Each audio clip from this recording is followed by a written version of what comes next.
Ronnie Torres, OMI, and I am tasked to present to you the paper written by Kapil Dev Regmi from University of British Columbia, Vancouver, Canada, entitled Worldbank in Nepal's Education, 3 Decades of Neoliberal Reform. There will be two of us who will present this paper. I will present the first part, and the second part will be presented to us by Mr. Sao Aung Thanwai.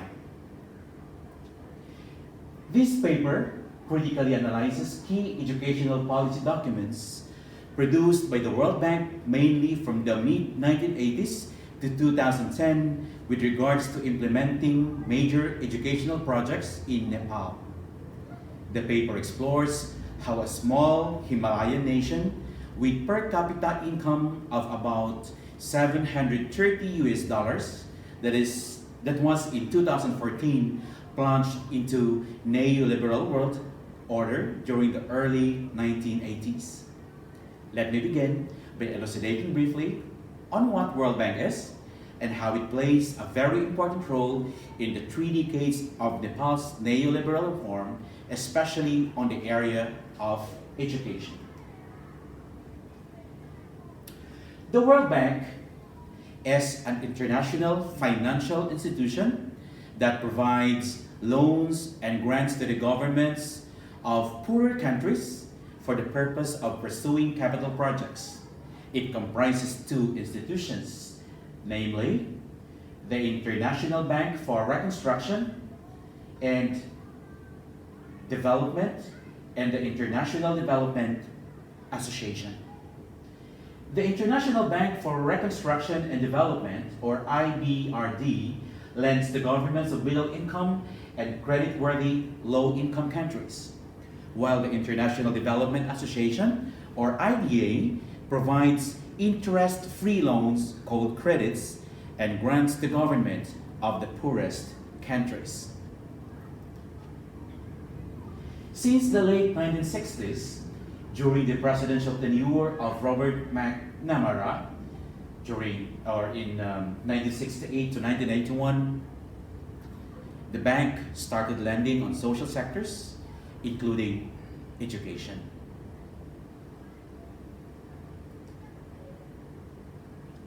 With its largest capital investment in the last 3 decades, the bank has become the single largest source of development capital in the field of international education, where so many countries, including Nepal, rely on. Nepal, one of the least developed countries sandwiched between India and China, heavily depends on foreign aid for its developmental programs, including educational ones.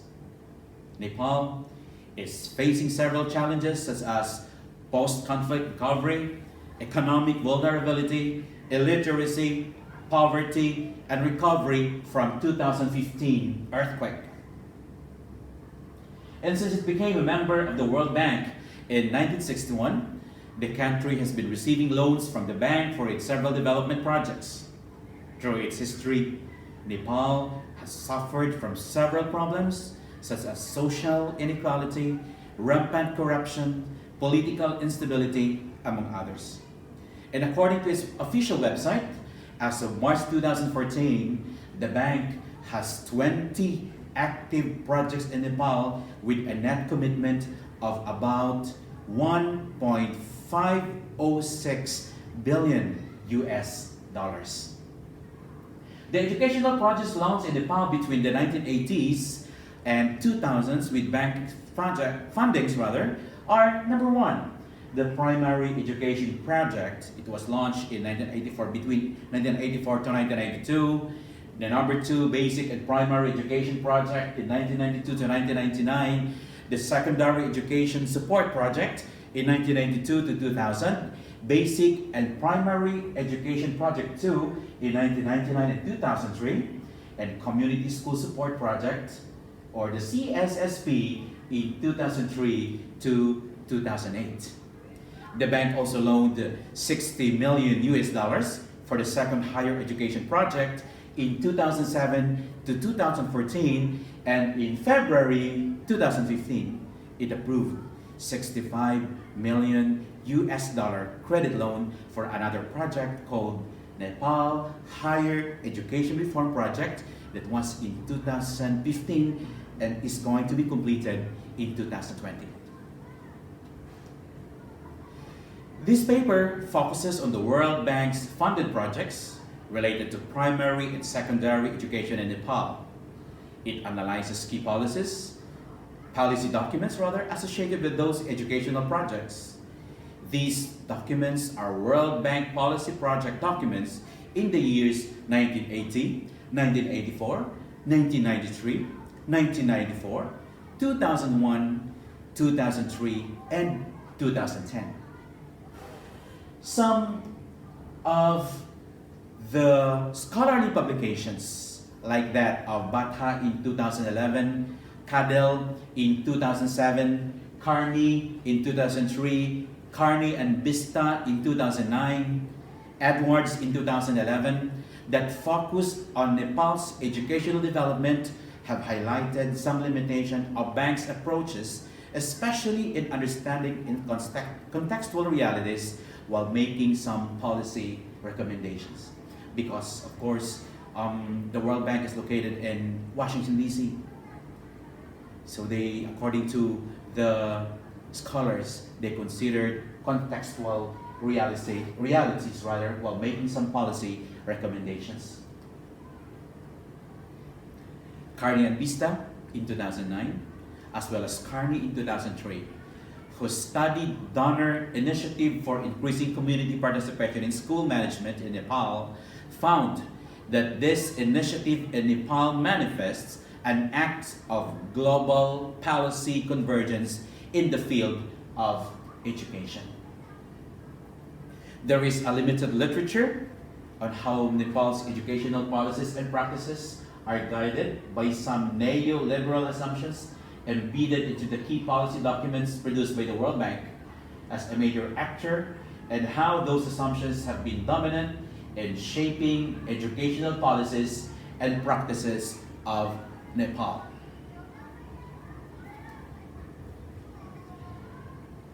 We now proceed to the main purpose of the paper, the theoretical discussion of what neoliberalism is and how it shaped the policy of the World Bank regarding Nepal's educational projects. Now, what is neoliberalism? According to Harvey, neoliberalism is a theory of political economic practices that proposes that human well-being can be best advanced by liberating individual entrepreneurial freedoms and skills within an institutional framework characterized by strong private property rights, free markets, and free trade. That means to say, neoliberalism places a focus on economic growth over other concerns. It argues that this is beneficial to society at large, of course. But is it despite the fact that it tends to ignore environmental constraints and other social issues? Neoliberalism encourages individuals in the state to comply to market dynamics in order to benefit the corporate elite. Whether we talk about outsourcing public services to the private sectors, making people pay for them as consumers, using tax money to save the banks, expecting universities to mainly build workforce and support corporate researches, holding closed doors meeting about free trade, presenting new products as a solution to social and environmental issues. We are talking about neoliberalism. There are two pioneers of neoliberal school. Number one is Friedrich Hayek, and the second one is Milton Friedman. They were economists who pioneered liberal school of thoughts. And they were awarded with Nobel Prize in 1974 and 1976 respectively for their contribution towards the advancement of neoliberal ideology, which was already set in motion by classical economist Smith and Ricardo. The economist Friedman argued that the scope of the government must be limited. Government's primary responsibility, he further argued, should be for the protection of individual freedom that could be achieved by fostering competitive markets. He asserted that market freedom is a necessary condition for economic freedom and political freedom. But what is economic freedom? It is more than being able to buy the things you want or being able to buy the food that you want to eat. It means that you have the freedom to choose your occupation, your employer, and your job location. Businesses are free to hire the workers of their choice, and they are free to produce the products they think will be profitable for them. Business can make many items as they want and sell them wherever they please and normally charge whatever price they choose. That is economic freedom. According to Friedman, this is political freedom. It is the absence of coercion of a man by his fellow men. The fundamental threat to freedom is power to coerce, be it in the hands of a monarch, a dictator, an oligarchy, or a momentary majority. Meaning to say, if there is martial law in the country, is there no political freedom? The preservation of freedom requires the elimination of such concentration of power to the fullest possible extent, and the dispersal and distribution of whatever power cannot be eliminated. It must be a system of check and balance. Political and economic freedom are important for entrepreneurship, economic development, and prosperity of the nation. If a nation wants to be developed, then a nation must focus on political freedom as well as economic freedom, according to economists. Political and economic freedom guides the action of Worldbank and other supranational organizations who support free trade abroad as a means of linking nation to the world together. However, we have to know that freedom has both positive and negative connotations. The positive connotation of freedom is, it entails that a society must secure a number of freedoms for its members, such as freedom of conscience, freedom of speech, freedom of meeting, freedom of association, freedom to choose one's job, and so on. However, its negative connotation are, of course, entails mere individual freedom for accommodating wealth and private property. Means those rich becomes richer and those poor becomes poorer. The negative connotation of freedom is promoted by the bank in the context of neoliberal globalization, where individuals are forced to secure their freedom within the parameters constrained by neoliberal framework. And so, according to the schools who studied Worldbank documents, according to the scholars who studied Worldbank documents, like Cleese, Mandi, and Menashe, they had this question: what is the ideology that guided World Bank's commitment and educational policy recommendations while launching educational projects in Nepal? What is the ideology that guided World Bank's commitments and educational policy recommendation while launching educational projects in Nepal? Bank's key documents shows that its educational policy recommendations are guided by three key tenets of neoliberalism, namely marketization, privatization, and decentralization.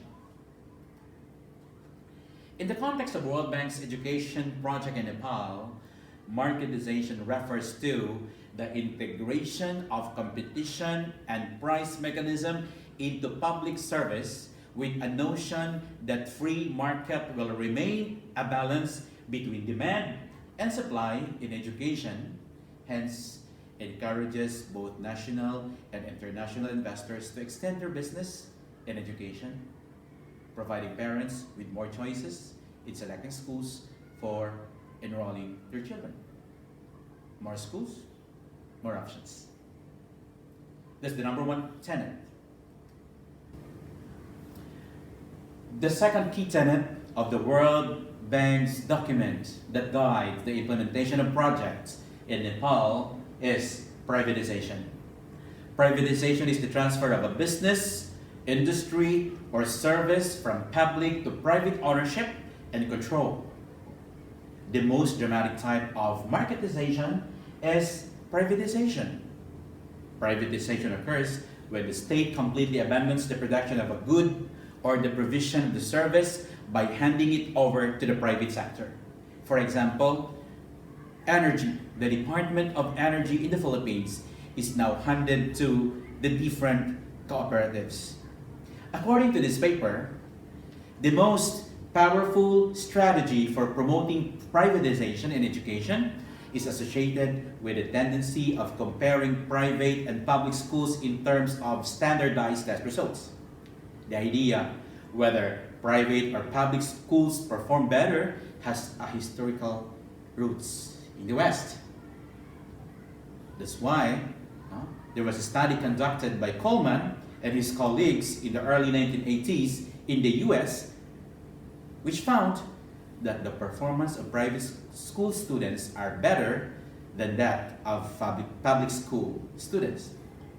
To encourage parents to enroll their children in private schools, the voucher system that would enable parents to choose freely the school that their children attend is the most feasible way to improve elementary and secondary education was implemented in the US.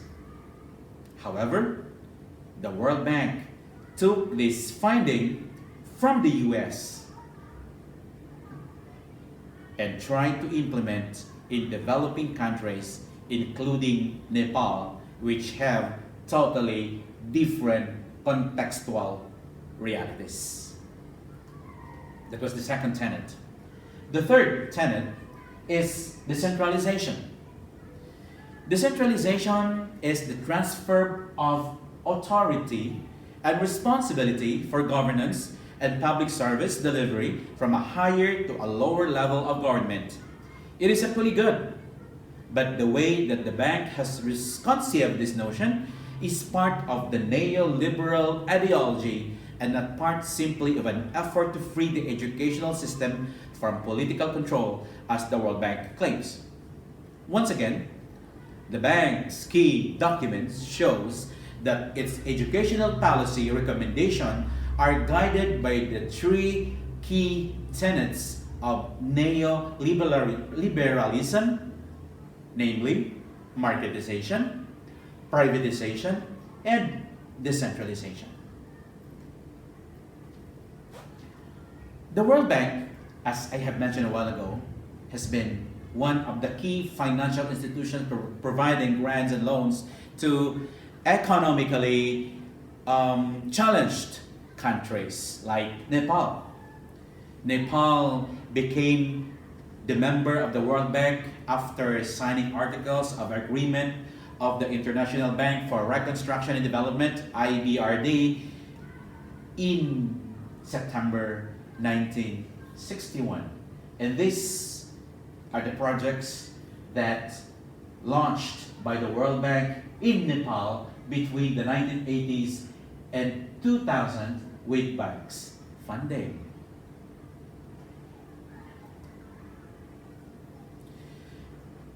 The marketization of education in Nepal.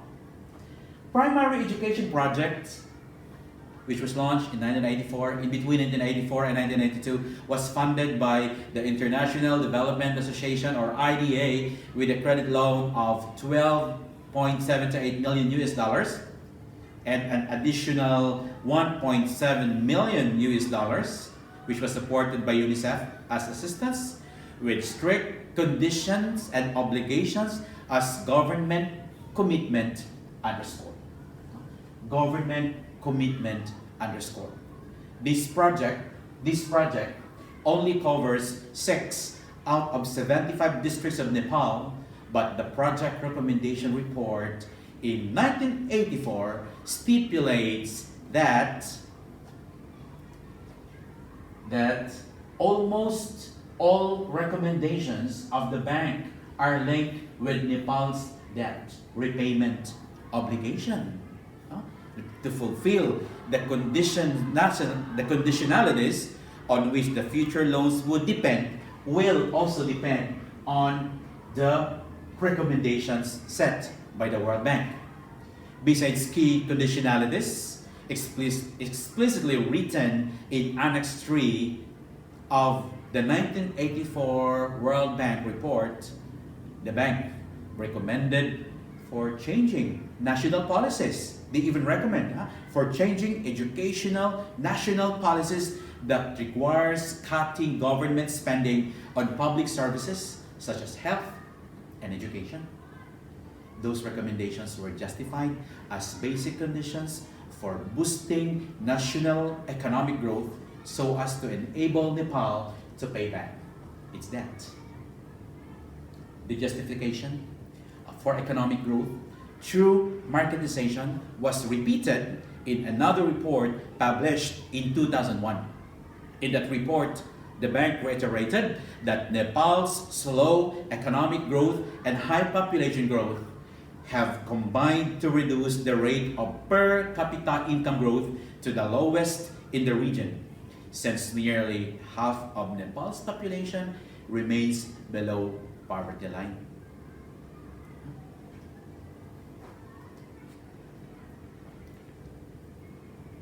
This reason prompts the bank to resort to education as a very important policy instrument to stimulate economic growth, mainly because, in bank's own calculation, in investment in education, and more importantly, primary education, provided high rates of return. Provided high rates of return. The bank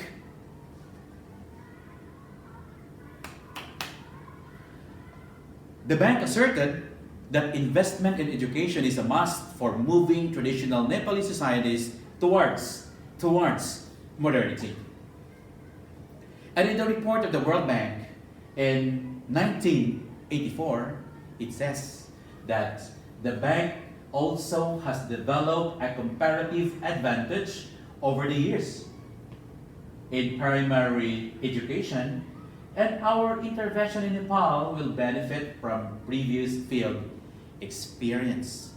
In supporting primary education, due regard will be paid to improving management of the educational system and raising efficiency generally to reduce the inordinate waste of educational resources which the country currently experiences. However, it was not mentioned what comparative advantage was meant in the report.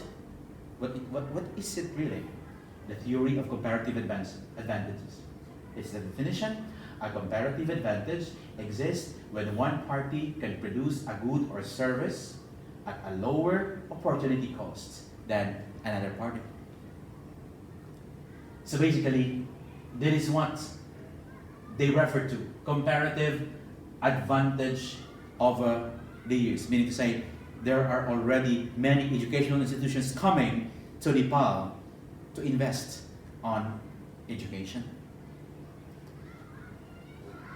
The economic growth and development is accompanied by diversification of markets, in this case in the education market. So there are already lots and lots of investors on education that makes it diverse markets in accordance with the rising level of income and expectations. This is according to the report of the World Bank in 1994. As it generates varied employment authorities. Generates varied employment authorities.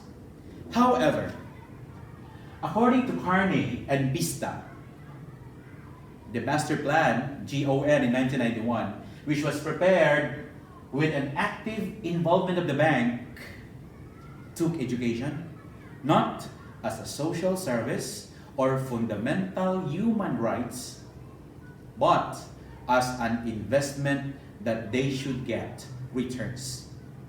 This claim of Carney and Vista was reinforced by the International Labor Organization's data, where it revealed that market-based employment is very low in Nepal because only about 65.7 of the total working age population rely on agriculture.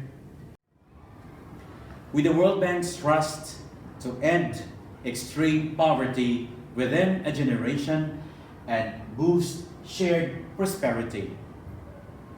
After examining the first part of this study, we can somehow deduce if the World Bank's neoliberal education reform helped Nepal to pay their debt to World Bank and improve the quality of life of their people. My companion, Mr. Sao Aung Tanwai, will continue the report. Thank you.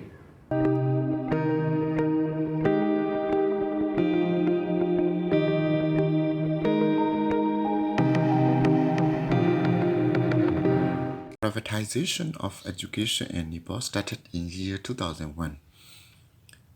With Worldbank was prompting policy change for providing education through National Education System Plan through the establishment of private schools. To compensate for low government investment, the government stimulates provision of private education by providing additional incentives for the establishment and operation of private schools. After 1994, World Bank started collecting fees from students at public school because the bank claims that free education, especially at the secondary level, is a major program for the provision of quality education in Nepal. The legitimacy of World Bank on education privatization is not limited to the compensation for resource constraints for public schools. More powerful soundness came to the social education. Private schools in Nepal seem to work better than public schools due to students are from upper class family able to charge a large amount of student fees. Most of private schools located in urban area schools able to provide learning resources as school library, school science lab, and modern technology, etc. However, World Bank never considered the inequality issue regarding to privatization implemented in Nepal society, even though World Bank had role in facilitating in Nepal. The program was influenced by political authority and state-use government management system. Regarding to digitalization of education, World Bank encouraging digitalization of education in Nepal started in year 1980.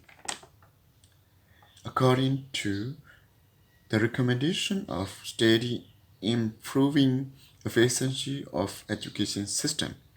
However, Worldbank absent to build capacity for stakeholder, especially local community, to manage school,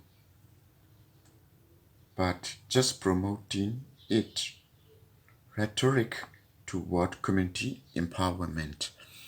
The decentralization of was camp after Worldbank launched a project to support community school in year 2003 to 2008, which is focused on parent participation in community management, school management. However, the word community ownership rhetoric of Worldbank was not success because of problem of the project design. There was concluded clearly that decentralization is not wrong. The problem is with the project design because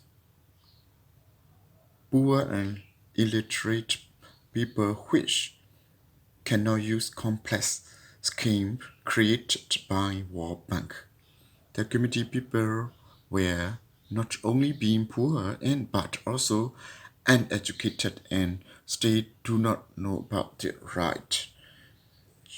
Due to the poorest people which described bind Worldbank were unable to understand the complicated plan, so there is no point in transferring school management to the poor and illiterate community.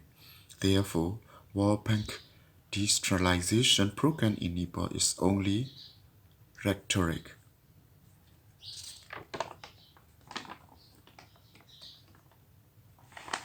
Conclusion and discussion. In this part, Worldbank supported Nepal government for basic and primary education for 10 years master plan since 1991 to 2001, aimed to digitalization of education by empowering local authorities such as district education office and village development committee. During implementation, the basic primary education program and program support community school education management and government system were significantly changed, however not increasing the competence of community. The people from community, especially the people in the rural area. Neoliberal, neoliberal orientation which developed in Western impossible to solve Nepal development program. Urban education policy focus in assumption of neoliberalism include marketization, privatization, and decentralizations. Thank you.